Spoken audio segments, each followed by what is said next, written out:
أشهد أن محمد رسول الله۔ پہاڑوں کے بارے میں آج میں نے جب دیکھا تو 11 مقامات پر قرآن مجید میں یہ صراحت کی گئی ہے کہ یہ پہاڑ ریزہ ریزہ ہو جائیں گے، ریت بن جائیں گے، پھسلتی ہوئی ریت، یہ ایسے چلیں گے جیسے کہ دھنکی ہوئی روئی ہو یا اون ہو، جیسے کہ بادل چلتے ہیں۔ اب یہ ظاہر بات ہے کہ یہ بادلوں کا تصور آج جتنا ہمیں ہے، وہ جس وقت یہ آیات نازل ہوئی تھی عام آدمی تصور نہیں کر سکتا تھا کہ بادل کی کیفیت کیا ہوتی ہے۔ نیچے سے تو بادل جو ہے سالڈ نظر آتا ہے، لیکن یہ کہ آج ہمیں معلوم ہے جب جہاز جب چیرتا ہے بادلوں کو اوپر چڑھتے ہوئے یا اترتے ہوئے تو اس کی کیفیت محسوس ہوتی ہے کہ یہ دھنکی ہوئی روئی کے مانند ہے یا دھنکی ہوئی اون کے مانند ہے۔ تو پہاڑوں کے بارے میں قیامت میں جو کچھ ان کا معاملہ ہونے والا ہے یہ بہت تفصیل سے آیا ہے۔ میں ذرا تیزی کے ساتھ آپ کو وہ مقامات جو ہیں وہ گنوا دیتا ہوں۔ سورۃ المرسلات جو ابھی زیادہ دیر نہیں ہوئی کہ ہم نے پڑھی تھی، اس میں فرمایا وَإِذَا الْجِبَالُ نُسِفَتْ، جبکہ یہ پہاڑ جو ہے یہ ریزہ ریزہ کر دیے جائیں گے۔ سورۃ النبأ میں آ چکا ہے وَسُيِّرَتِ الْجِبَالُ فَكَانَتْ سَرَابًا، یہ پہاڑ چلائے جائیں گے اور یہ ریت بن جائیں گے، اور ریت چمکتی ہوئی ریت، جیسے کہ کہیں صحرا کے اندر ریت چمکتی ہے تو سراب محسوس ہوتا ہے کہ جیسے پانی ہے، یہ پہاڑ بھی اس شکل کے ہو جائیں گے۔ سورۃ الکہف میں فرمایا وَيَوْمَ نُسَيِّرُ الْجِبَالَ، جس دن کہ ہم پہاڑوں کو چلائیں گے۔ سورۃ طٰہٰ میں فرمایا وَيَسْأَلُونَكَ عَنِ الْجِبَالِ، یہ پوچھتے ہیں آپ سے پہاڑوں کے بارے میں، فَقُلْ يَنسِفُهَا رَبِّي نَسْفًا، کہہ دیجئے یہ پہاڑ تمہیں کوئی بڑی شے نظر آ رہے ہوں گے لیکن میرا رب تو ان کو ریزہ ریزہ کر دے گا۔ سورۃ النمل میں فرمایا وَتَرَى الْجِبَالَ تَحْسَبُهَا جَامِدَةً وَهِيَ تَمُرُّ مَرَّ السَّحَابِ، تم دیکھ رہے ہو پہاڑوں کو اور سمجھتے ہو بڑی ٹھوس چیز ہے، یہ تو بہت ہی مضبوط شے ہے، بڑی جامد شے ہے، جمی ہوئی شے ہے، اس کے کہیں جنبش کھانے کا کیا سوال۔ لیکن قیامت کے روز دیکھو گے کہ یہ جیسے بادل چلتے ہیں ایسے یہ پہاڑ چل رہے ہیں۔ سورۃ الطور میں فرمایا یوم تمور السماء مورا وتسیر الجبال سیرا، جس روز زمین کانپے گی، لرزے گی۔ یہ زلزلۃ الساعہ جو ہے، زمین کا کانپنا اور زمین پر ایک زلزلہ آنا، یہ تو بہت مرتبہ آیا ہے۔ وتسیر الجبال سیرا، اور چلیں گے یہ پہاڑ جیسے کہ چلتے ہیں، ایسے ہی نہیں، یعنی یہ کہ یہ کوئی محاورہ یا استعارہ نہیں ہے، بالفعل جیسے کہ چلا جاتا ہے، یہ مفعول مطلق ہے۔ اسی طرح سورۃ الواقعہ میں فرمایا اذا رجت الارض رجا وبست الجبال بسا، سورہ حاقہ میں فرمایا وحملت الارض والجبال فدکتا دکتا واحدہ، یہ زمین پہاڑوں سمیت اٹھائی جائے گی اور پھر پٹک دی جائے گی جیسے کہ پٹکا جاتا ہے ایک ہی بار، اور گویا کہ اس طرح اس سے وہ چپٹی ہو جائے گی۔ اس کی لمبائی، یہ جو گولائی کہہ لیجئے اس وقت ہمارے علم میں ہے، کوئی اس کے اندر جیسے سورہ طٰہٰ میں آیا ہے لا تری فیہا عوجا ولا امتا، نہ کوئی اونچان اور نیچان نظر آئے گی اور نہ کوئی موڑ، کہیں بھی کوئی کجی نہیں۔ سورۃ المزمل میں آیا ہے یوم ترجف الارض والجبال وکانت الجبال کثیبا مہیلا، یہ پہاڑ ایسے ہو جائیں گے جیسے پھسلتی ہوئی ریت۔ سورۃ المعارج میں آیا ہے یوم یکون السماء کالمہل وتکون الجبال کالعہن، یہ پہاڑ ایسے ہو جائیں گے جیسے کہ دھنکی ہوئی اون، اور یہی پھر سورۃ القاریہ میں آگے چل کر آ جائے گا وتکون الجبال کالعہن المنفوش،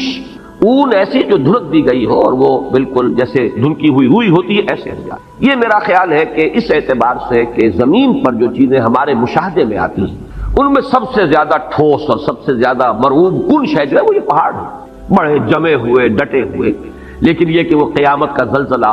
اس کے احوال ایسے ہوں گے کہ یہ پہاڑ جو ہے ریزہ ریزہ ہو کر اور یہ چلیں گے جیسے کہ بادل چلتے ہیں یا جیسے کہ دھنکی ہوئی روئی، اور وہ اس کی کیفیت اختیار کر لیں۔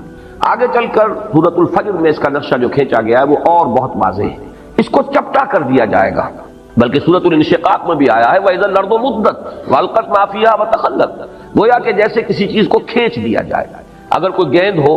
اور اس گیند کو آپ کھینچیں گے تو وہ چپٹی ہو جائے گی، اس کی گولائی ختم ہو جائے گی اور وہ لمبان کے اندر بڑھتی چلی جائے گی۔ وَإِذَا الْأَرْضُ مُدَّتْ وَأَلْقَتْ مَا فِيهَا وَتَخَلَّتْ، اب ظاہر بات ہے جب کسی ایسی شے کو کھینچا جائے گا تو اس کے بطن میں جو کچھ ہے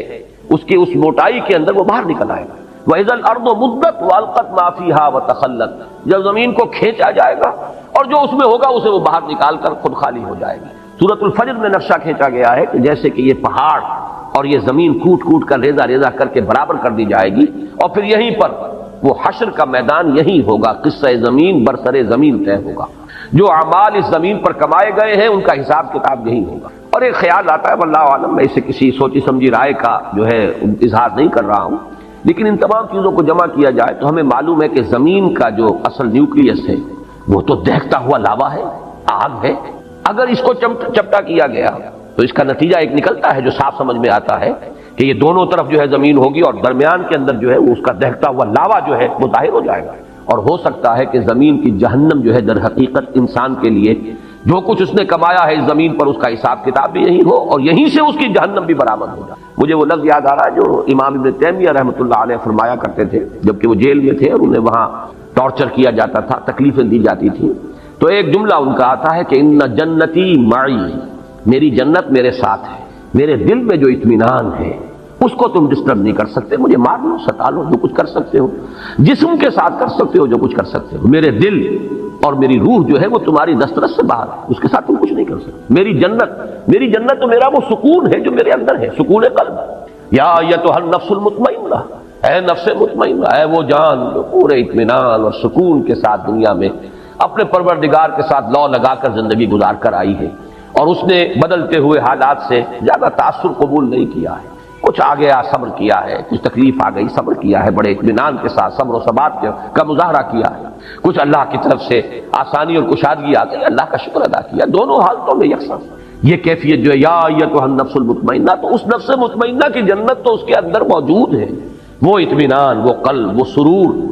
وہ کیفیت جو حاصل ہوتی ہے اللہ کے ساتھ انس اور محبت، یہ ہے اصل جنت کے جو انسان کے اندر ہے۔ ان جنتی معی، میری جنت میرے ساتھ موجود ہے۔ اسی طریقے سے خیال ہوتا ہے کہ وَإِذَا الْأَرْضُ مُدَّتْ وَأَلْقَتْ مَا فِيهَا وَتَخَلَّتْ، اور وَدُكَّتِ الْأَرْضُ دَكًّا دَكًّا وَجَاءَ رَبُّكَ وَالْمَلَكُ صَفًّا صَفًّا وَجِيءَ يَوْمَئِذٍ بِجَهَنَّمَ۔ اب وہ جہنم بھی جو ہے اسی زمین کے شق ہونے سے اس کے اندر جو بھی کچھ ہے، جو آگ ہے اور جو لاوا ہے، وہی ہوگا کہ جو جہنم کی شکل اختیار کر لے، واللہ عالم۔ یہ صرف یہ کہ انتقال ذہنی جسے کہتے ہیں، اس کو کوئی تیقن کے ساتھ نہیں کہا جا سکتا ان باتوں کو، لیکن ان تمام چیزوں کو جب انسان سامنے پاتا ہے، اس پر غور کرتا ہے، تو معلوم ہوتا ہے کہ ان کے مابین ایک ربط و تعلق جو ہے منطقی اعتبار سے قائم ہوتا ہے۔ تو فرمایا وَإِذَا الْجِبَالُ سُيِّرَتْ، جبکہ یہ پہاڑ چلائے جائیں گے، وَإِذَا الْعِشَارُ عُطِّلَتْ، عشار جمع ہے عشرا کی، عشرا جو ہے اس اونٹنی کو کہتے ہیں جو گابن ہو، حاملہ ہو اور 10 مہینے اس کے حمل پر بیت چکے ہیں، گویا کہ وضع حمل قریب ہے۔ اب یہ چونکہ یہ صورتیں ابتدائی صورتیں ہیں اور ان کے پس منظر میں عرب کا خاص ماحول اور عرب کے احساسات، اہل عرب کے جو احساسات تھے، بادیہ نشینوں کی جو ان کی ویلیوز تھیں، جو ان کے اقدار تھے، جو ان کے سوچنے کے انداز تھے، وہ ان کے پس منظر میں ہے، اس لیے کہ وہی تو مخاطب اولین تھے ان آیات کے۔ عربوں کے ہاں سب سے بڑی دولت، جیسے کہ وہ آج بھی آپ کو معلوم ہے کہ ہمارے ہاں بلوچستان وغیرہ کے علاقے میں تو دولت کس شے کا نام ہے، مال کسے کہتے ہیں، بھیڑ بکریوں کا غلہ ہی مال، تو ان کے ہاں بھی یہی چیزیں تھیں اصل دولت، اور اونٹ ان میں بڑی قیمتی شے، اور ایسی اونٹنی کے جو گابن ہے جو اب بچہ دینے والی ہے، وہ تو پھر اس کے بعد دودھ بھی ملے گا، اور یہ کہ ایک اللہ تعالیٰ کی طرف سے احسان ہونے والا ہے، تو وہ انتہائی محبوب شے تھی، اس کی پوری وہ ٹہل اور سیوا کرتے تھے، حفاظت کرتے تھے، ایسے نہیں کہ ادھر ادھر کھلا چھوڑ دیں، اس کی پوری طریقے سے خدمت ہوتی تھی۔ تو وہ ہے عشرا، 10 مہینے جس کے ہو گئے، اور اشار اس کی جمع ہے۔ فرمایا وَإِذَا الْإِشَارُ عُطِّلَتْ، جبکہ وہ 10 ماہ کی حاملہ اور گابن اونٹنیاں جو ہے وہ ایسے ہی پھر رہی ہوں گی کہ ان کی طرف کسی کو کوئی توجہ نہیں ہوگی، جیسے کہ ان کی طرف کوئی التفات ہی نہیں، کسی کو ہوش ہی نہیں۔ یہ بالکل وہی نقشہ جو سورہ حج کے شروع میں کھینچا گیا، یوم تذہل کل مرضعۃ عما ارضعت وتضع کل ذات حمل حملها، جس دن دودھ پلانے والی مائیں بھول جائیں گی اپنے دودھ پیتے بچوں کو، یعنی انسان کے اندر جو عواطف ہیں، جو میلانات ہیں، جو احساسات و جذبات ہیں، ان میں ماں کی محبت اور اس کے اندر جو شدت ہوتی ہے جو اللہ نے رکھی ہے، اس کے بغیر کیسے پرورش ہو سکتی ہے بچوں کی۔ پھر یہ کہ خاص طور پر دودھ پیتا بچہ، اس کے لیے جو رحمت اور مودت اور شفقت اور عنایت اور التفات کی کیفیت ہے، لیکن یہ تذہل کل مرضعۃ عما ارضعت، جس کو دودھ پلاتی ہوگی بھول جائے گی۔ اور یہ نقشہ ہمارے ہاں آ چکا ہے، اوجڑی کیمپ کا جو حادثہ ہوا تھا، تو پنڈی کی جو خبریں آئی تھی راولپنڈی شہر کی، ان میں وہ چیزیں آئی تھی، آپ کو یاد ہوگا کہ مائیں چھوڑ گئی بچوں کو، بھول گئی اپنے بچوں کو، جب آتی ہے وہ دہشت کی کیفیت اور اپنی جان پر بنی ہوتی ہے تو پھر بھول جاتے ہیں۔ اور یہ گویا کہ کسی کے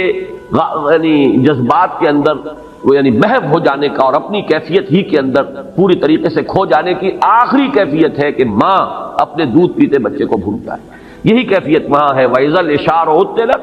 جبکہ یہ 10 ماہ کی گابن اونٹنیاں بھی کھلی پھری ہوں گی، پھر رہی ہوں گی، کوئی ان کا والی وارث نہ ہوگا۔ وَإِذَا الْوُحُوشُ حُشِرَتْ، اور جبکہ درندے وحوش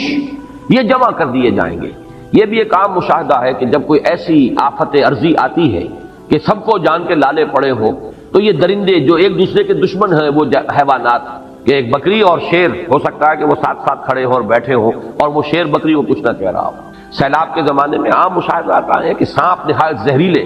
اور انسان ایک ہی تختے کے اوپر چلے آ رہے ہیں تیرتے ہوئے، اور سانپ جو ہے انسان کو نہیں کاٹ رہا اور نہ انسان سانپ کو کچھ کہہ رہا ہے، اس لیے کہ پڑی ہوئی ہے، اپنی جان پر بنی ہوئی ہے۔ تو وَإِذَا الْوُحُوشُ حُشِرَتْ، جب کہ یہ درندے جمع ہو جائیں گے، گویا کہ دہشت کا عالم ایسا ہوگا، صرف انسان ہی نہیں، حیوانات بھی اس کی شدت کو پوری طرح محسوس کر رہے ہوں گے، درندے بھی اس کی وجہ سے اس کیفیت میں ہوں گے کہ انہیں بس اپنی ہی فکر لگی ہوگی اور کسی جانب کوئی ہوش اور التفات نہیں ہوگا۔ وَإِذَا الْبِحَارُ سُجِّرَتْ، جیسا کہ میں نے عرض کیا تھا یہ آیت جو ہے اگلی صورت میں آئی ہے وَإِذَا الْبِحَارُ فُجِّرَتْ۔ سجرت اور فجرت ایک ہی معنی ہے۔ تنور کو جب کہ بھڑکایا جاتا ہے تو آگ اس میں سے نکلتی ہے، تنور کے اوپر سے آ جاتی ہے، یہ ہے تفجیر کے اصل معنی۔ جبکہ یہ سمندر جو ہے ابلیں گے، اس میں بھی وہ بات جو میں نے ابھی عرض کی ہے، بات سمجھ میں آتی ہے کہ وہ لاوا جو زمین کے اندر ہے اگر وہ اوپر آیا سطح کے قریب تو یہ تو گویا کہ ایسے ہی ہے کہ جیسے کسی بہت بڑی بھٹی کے اوپر جو ہے وہ ایک دیگ کے اندر پانی جو ہے بھرا ہوا ہو تو وہ تو ابلے گا، بری طرح ابلے گا۔ تو یہ سمندر جو ہے یہ ان کے نیچے اگر وہ زمین کا جو کور ہے زمین کا، اس میں اندر جو آگ ہے، جو لاوا ہے، جو حرارت ہے، وہ اگر اس زمین کے چپٹا ہونے کی وجہ سے اور اس کے کھینچے جانے کی وجہ سے وہ اوپر آئے گا تو گویا کہ سمندر جو ہے یہ تو ان کڑھاؤں کے مانند ہو جائیں گے جن میں پانی بھرا ہوا، ان کے نیچے آگ دہکا دی گئی۔ تو وہی کیفیت جو ہے وَإِذَا الْبِحَارُ سُجِّرَتْ وَإِذَا النُّفُوسُ زُوِّجَتْ، اور جب کہ جانوں کا جوڑ ملایا جائے گا یا جانیں گروہوں کی صورت میں تقسیم کی جائیں گی۔ اس زوِّجت کے دو معنی کیے گئے ہیں، ایک تو یہ کہ جان، ظاہر بات ہے کہ وہ جان تو نکل چکی ہوگی، انسان جب دفن ہوں گے تو ان کا جو بھی مادہ تخلیق ہے وہ تو زمین میں ہے، ہمارے تمام اجزاء تحلیل ہو کر زمین ہی میں ہوں گے، لیکن جان تو نہیں ہوگی، جان تو ہماری وہاں سے نکال دی گئی تھی۔ اب یہ ہے کہ ان جانوں کو جوڑ دیا جائے گا ان جسموں کے ساتھ کہ جن کو اللہ تعالیٰ اثر نو تخلیق فرمائے گا۔ ایک مفہوم تو یہ لیا گیا ہے جب کہ جان اور جسم کا جوڑا ملا دیا جائے گا، جوڑ ملا دیا جائے گا، فَإِذَا النُّفُوسُ زُوِّجَتْ۔ دوسرے معنی یہ لیے گئے ہیں جیسے کہ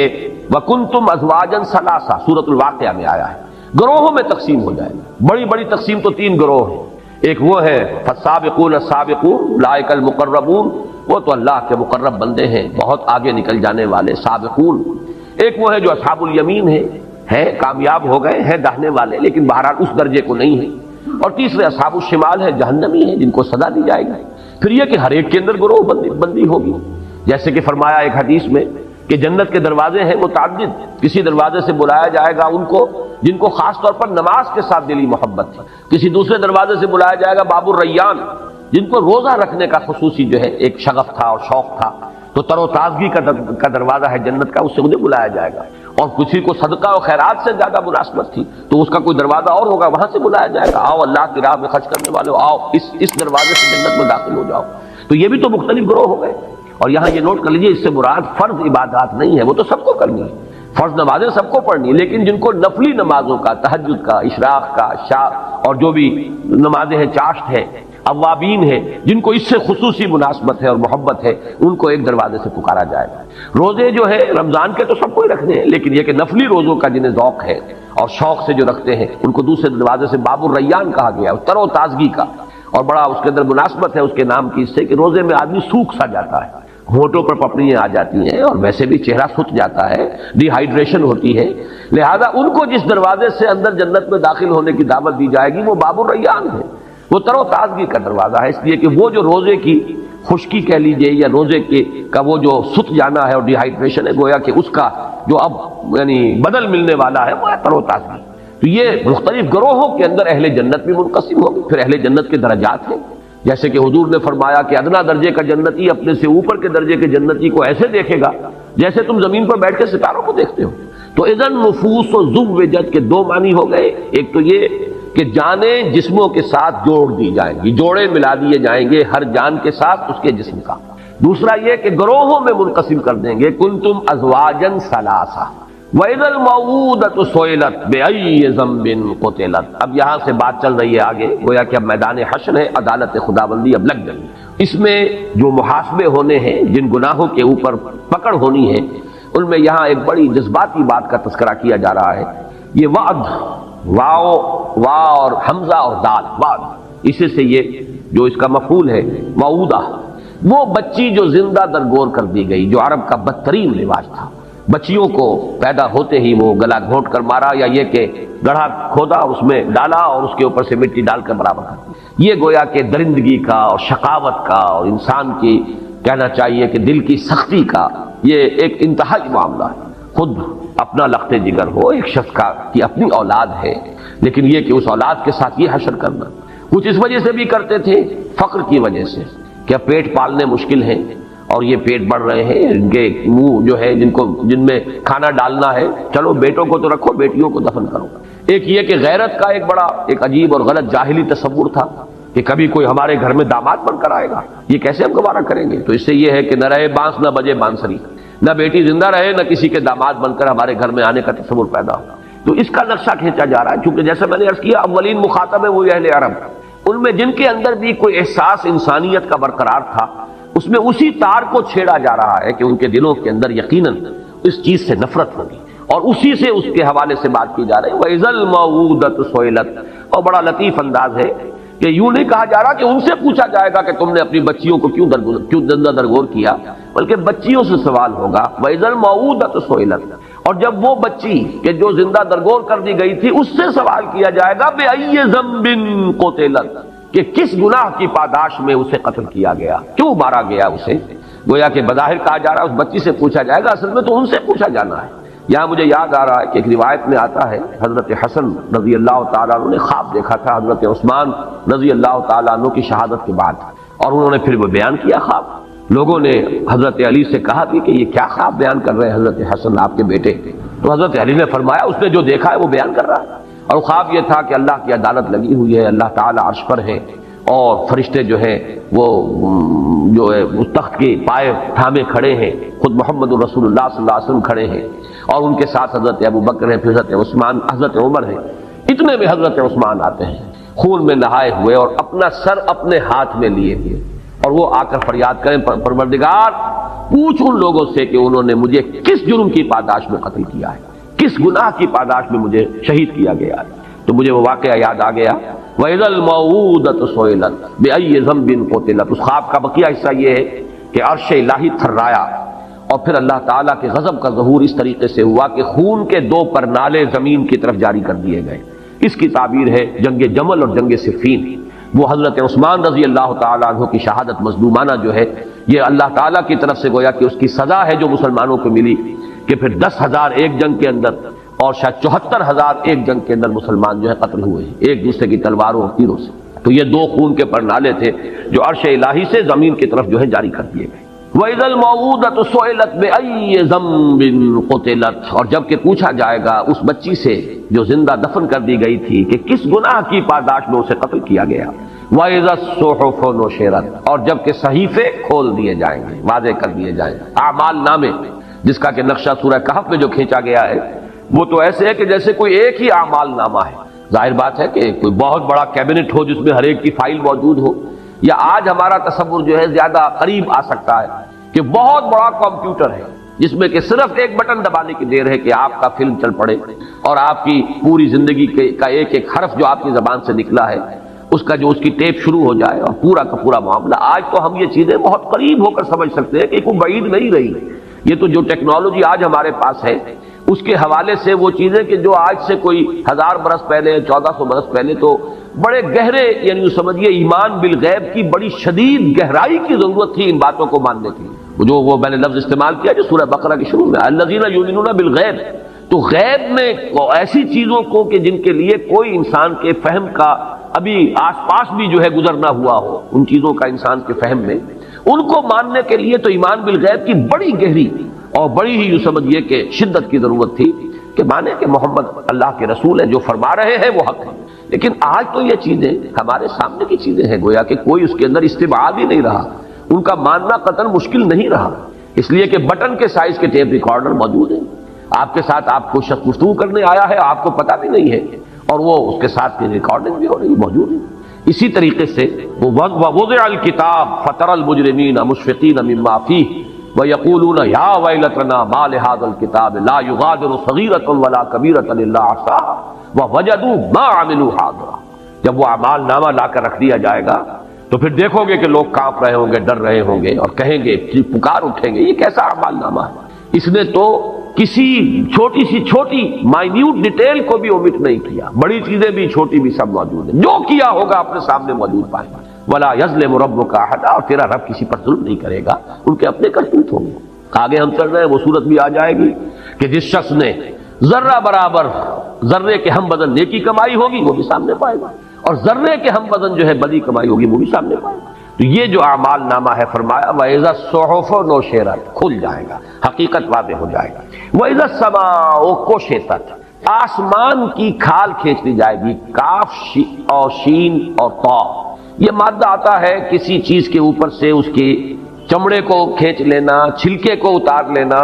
تو یہ آسمان کے بارے میں یہ تصور، جیسا کہ میں نے عرض کیا، کئی مرتبہ آیا ہے قرآن مجید میں،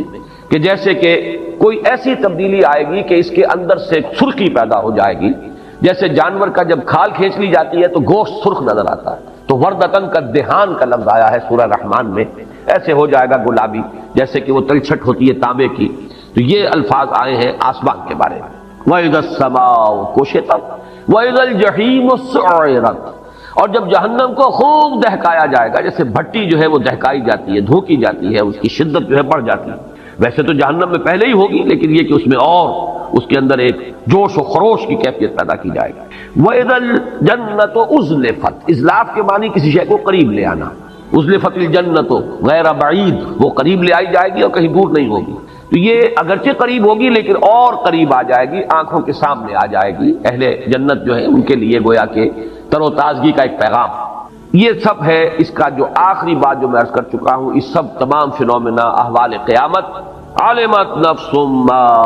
احضرت، جان لے گی ہر جان کہ کیا اس نے حاضر کیا ہے، کیا لے کر آیا ہے، کیا کمائی تھی، کیا اس کے اعمال تھے، کیا افعال تھے، زبان سے کیا کام لیا تھا، کیا اس سے کسی بھلائی کے پرچار کا کام لیا تھا یا اس سے برائیوں کے فروغ کا جو ہے اس کو ذریعہ بنا دیا تھا۔ ہر شے علمت نفس ما احضرت، یہاں آ کر فل سٹاپ لگ گیا ہے اس سورہ مبارکہ، لیکن در حقیقت یوں سمجھیے کہ اگلی سورت جو ہے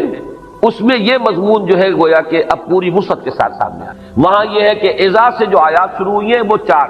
اذا السماء انفطرت واذا الكواكب انتصرت واذا البحار فجرت واذا القبور بعثرت علمت نفس ما قدمت واخرت۔ پھر یہ کہ نقشہ جو کھینچا گیا، تو گویا کہ یہ حصہ جو ہے اس سورہ مبارکہ کا نصف اول،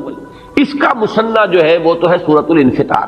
البتہ اب جو حصہ آ رہا ہے سورۃ الانفطار میں اس مضمون کا کوئی سراغ نہیں ملے گا آپ کو، معنوی طور پر تو نسبت ہو جائے گی کہ آخرت میں ناکامی کا سبب نمبر 1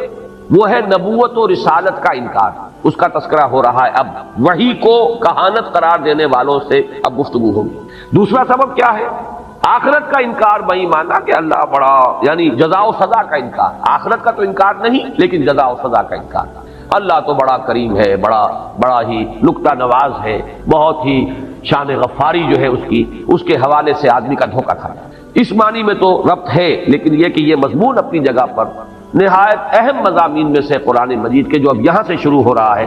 فلا اقسم بالخنس الجوار الکنس واللیل اذا عسعس والصبح اذا تنفس انہ لقول رسول کریم۔ اس مضمون کے بارے میں ذرا چاہوں گا کہ آپ چند باتیں تمہیداً سمجھ لیں، اس لیے کہ جیسا کہ میں نے کل جمعے میں بھی اعلان کرتے ہوئے عرض کیا تھا کہ ایک بہت بڑی گمراہی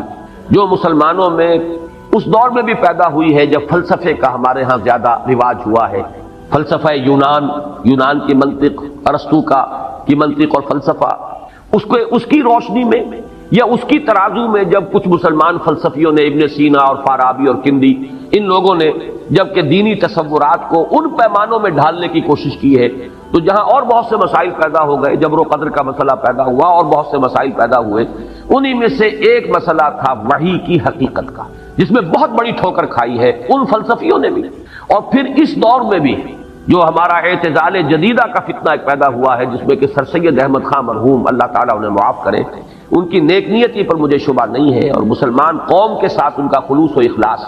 یہ بھی اپنی جگہ پر بالکل اب کوشچن ہے، اب ڈاؤٹ ہے، لیکن یہ کہ دینی معاملات میں جو انہوں نے دخل اندازی کی ہے اور خود ایک بڑے متکلم بن کر آئے ہیں اور تعبیرات جو ہے جدید پیش کرنے کی کوشش کی ہے جدید ذہن کو مطمئن کرنے کے لیے، وہ عقلیت قدیمہ تھی، یہ عقلیت جدیدہ تھی، اور ان دونوں کے نتیجے میں گمراہی پیدا ہوئی، اور وہ گمراہی وحی کے بارے میں وہی گمراہی تھی کہ جس کا یوں سمجھیے کہ ایک صدائے بازگشت میں تو کہوں گا، اس لیے کہ وہ خیال جو بھی پیش کیا تھا ڈاکٹر فضل الرحمان نے، اب مرحوم ہو گئے ہیں، ان کا بھی انتقال ہو گیا۔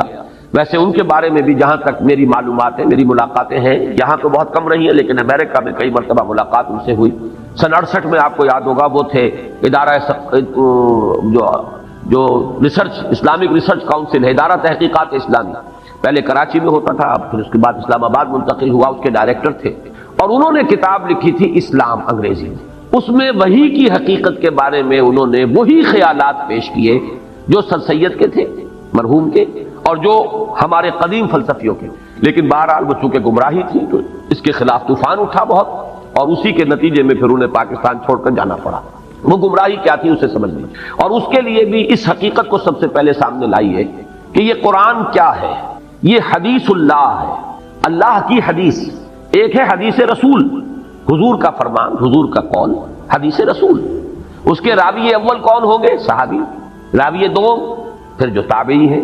وہ راویوں کا سلسلہ چلے گا یہاں تک کہ محدثین جو بڑے بڑے ہیں ان تک وہ راویوں کی جو ہے ایک سند کا سلسلہ جو ہے وہ چین وہاں تک پہنچے گی۔ پھر بلکہ ہمارے ہاں تو جو بھی علم حدیث کی تعلیم اور تدریس جس طور پر ہوتی ہے تو ہر محدث جو ہے وہ اپنی سند بیان کرتا ہے، میرا استاد، اس کا استاد فلاں، اس کا استاد فلاں، اس نے اس سے یہ حدیث کا فن سیکھا ہے، اس نے اس سے حدیث کا فن سیکھا ہے، وہ امام بخاری تک پہنچا دیں گے، اور پھر امام بخاری کی جو سند ہے خود محمد الرسول اللہ صلی اللہ علیہ وسلم تک، وہ تو خود بخاری کے اندر موجود ہے، ہر روایت کے ساتھ موجود ہے۔ تو سند کی بڑی اہمیت ہے حدیث کے ذمہ میں، اور سند میں جو راوی آتے ہیں ان راویوں کا ایک تو یہ ثبوت ملنا چاہیے کہ وہ ہم عصر تھے۔ اگر ایک شخص کہتا ہے میں نے اس سے یہ بات سنی تو آیا ان کا زمانہ بھی ایک تھا کہ نہیں تھا؟ کہیں اگر 100 برس کا فصل ہے اور کوئی شخص کہتا ہے کہ میں نے ان سے یہ بات سنی تو معلوم ہوتا ہے کہ غلط ہے، وہ تو درمیان میں کوئی لنک اور ہونا چاہیے تھا۔ تو ایک تو یہ کہ وہ کڑیاں متصل ہیں، پھر یہ کہ صرف زمانی اعتبار سے کڑیوں کا متصل ہونا کفایت نہیں کرے گا جب تک کہ ثابت نہ ہو کہ ان کی ملاقات ہوئی۔ ملاقات کا ثبوت جو ہے یہ گویا کہ حدیث کے سند کے اور مستند ہونے کے لیے اہم ہے کہ جو راوی جس سے روایت کر رہا ہے اس سے اس کی ملاقات اور رویت ثابت ہے کہ نہیں۔ اسی کو سمجھیے کہ اللہ تعالیٰ کی حدیث، حدیث اللہ، یہ قرآن، یہ وحی، اس کے راوی اول ہے حضرت جبرائیل علیہ السلام، اور راوی دوم ہے محمد الرسول اللہ صلی اللہ علیہ وسلم۔ پہلے تو سورہ حج کی جو آخری رکوع ہے اس میں جو مضمون آیا ہے میں اس کا حوالہ بھی دینا چاہتا ہوں کہ ان دونوں کو کڑیوں کو جمع کیا گیا ہے ایک آیت میں، اللہ یستفی من الملائکۃ رسلا ومن الناس۔ اللہ پسند فرما لیتا ہے، چن لیتا ہے فرشتوں میں سے بھی اپنے رسول، رسول کے معنی ہے ایلچی، پیغامبر، بھیجا ہوا، ارسلہ یرسل ارسالا سے کسی کو بھیجنا پیغام دے کر، جو بھیجا گیا وہ رسول ہے، مرسل بھی کہیں گے اسے جو بھیجا گیا، اور رسول بھی کہیں گے۔ تو رسول چن لیتا ہے اللہ، پسند فرما لیتا ہے فرشتوں میں سے بھی،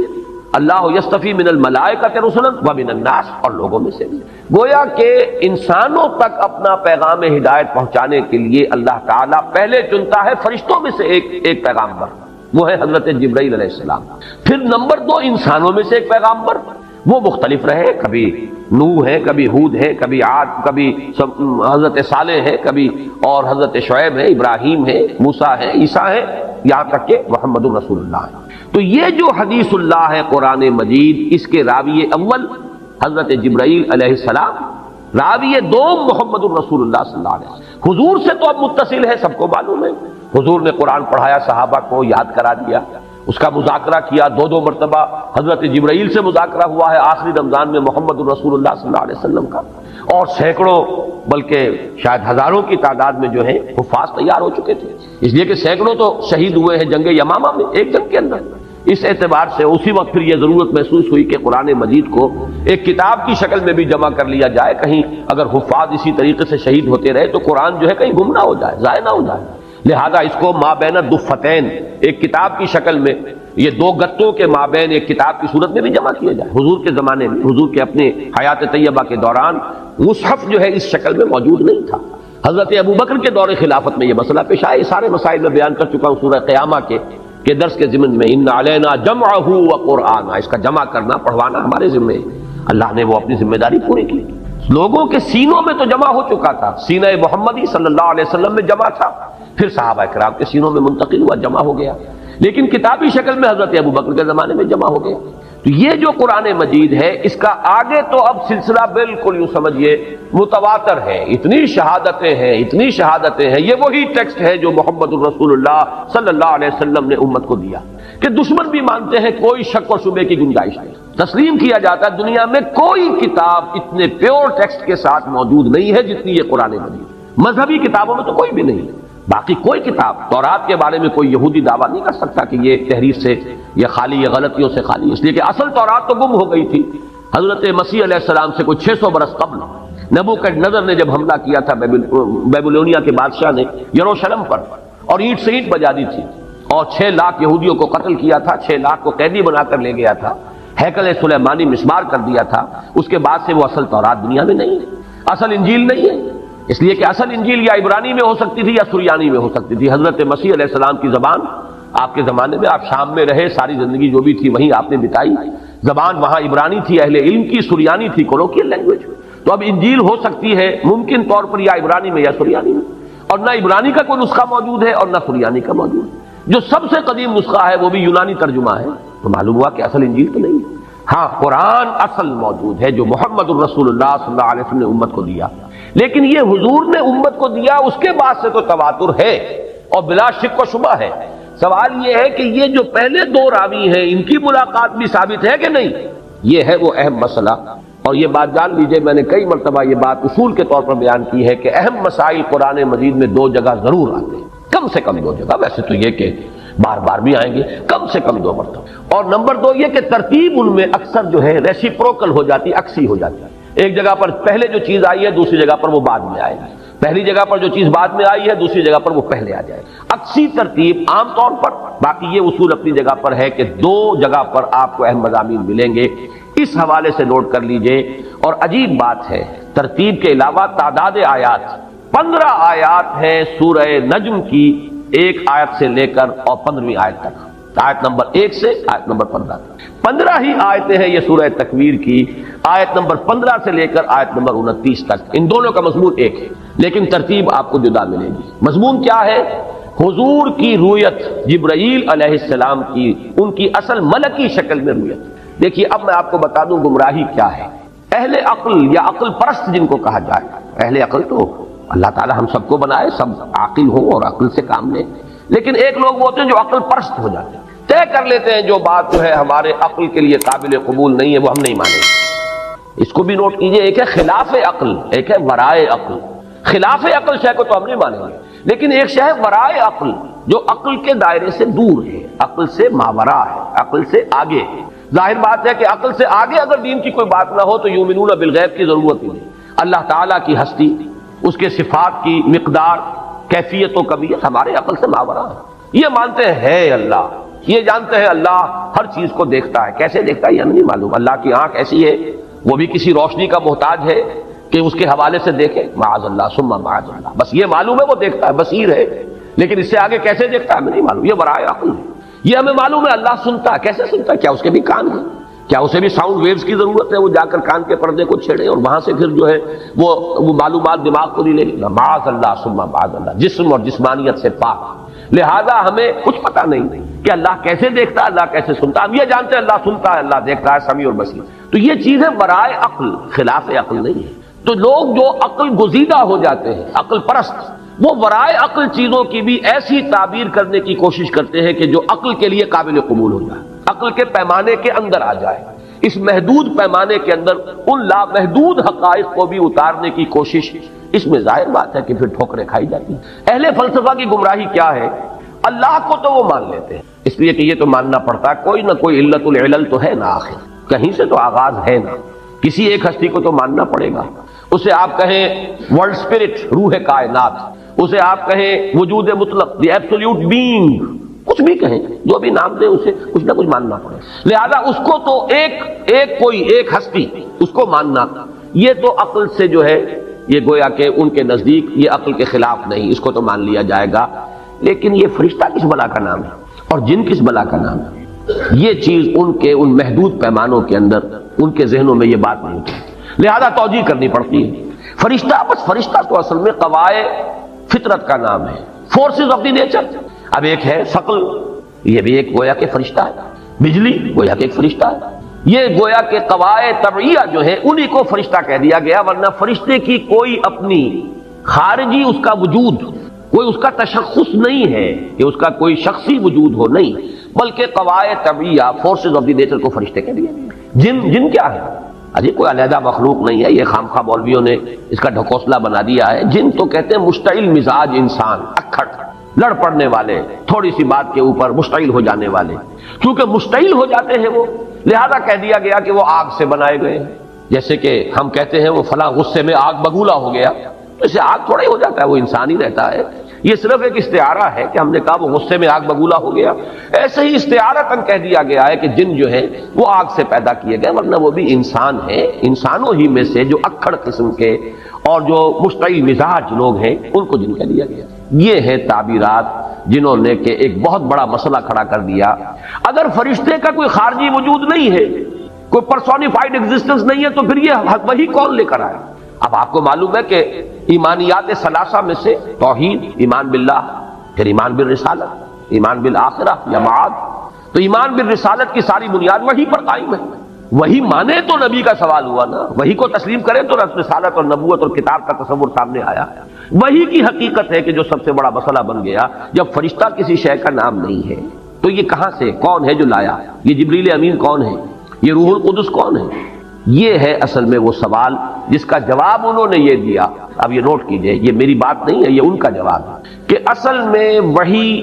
ایک فوارے کے مانند، چشمے کے مانند قلب نبی سے ہی ابھرتا ہے، اندر ہی سے ایک چیز نکلتی ہے، اس کا ایک کانٹیکٹ ہو جاتا ہے ذات باری تعالیٰ کے ساتھ براہ راست۔ کوئی فرشتہ بیچ میں نہیں ہے، بلکہ قلب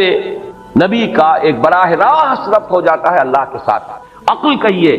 کہ جو عقل ان کے 9 افلاک اور عقول عشرہ کا ایک تصور ہے، یہ باتیں بڑی زیادہ تفصیل میں نہیں جان سکتا، تو وہ جو ہے 10ویں عقل، اس عقل کے ساتھ ایک کانٹیکٹ ہو جاتا ہے عقل نبی یا عقل رسول کا، اس سے اس کے قلب کے اندر ہی سے ایک فوارے کے مانند ابلتا ہے یہ چشمہ جس کا نام وحی ہے۔ لہذا یہ بھی کہا جا سکتا ہے کہ یہ کلام نبی کا اپنا کلام ہے، اور یہ بھی کہا جا سکتا ہے کہ یہ اللہ کا کلام ہے۔ یعنی دونوں امکانات فضل الرحمان نے بھی تسلیم کیے، دونوں امکانات سر سید احمد مرحوم نے بھی تسلیم کیے، لیکن بیچ میں سے نکالا جس کو ہے بیک بینی و دو گوش، کان پکڑ کر جسے نکال دیا، وہ حضرت جبرائیل ہے، معاذ اللہ ثم معاذ۔ سر سید کا تو شعر بھی ہے، جبریل امی قرآن پیغام نمی خواہم، ہما گفتار معشوق است قرآن کے مندارم۔ میں کسی ایسے قرآن کا طالب نہیں ہوں، خریدار نہیں ہوں کہ جو جبریل امی لے کر آئے ہوں پیغام۔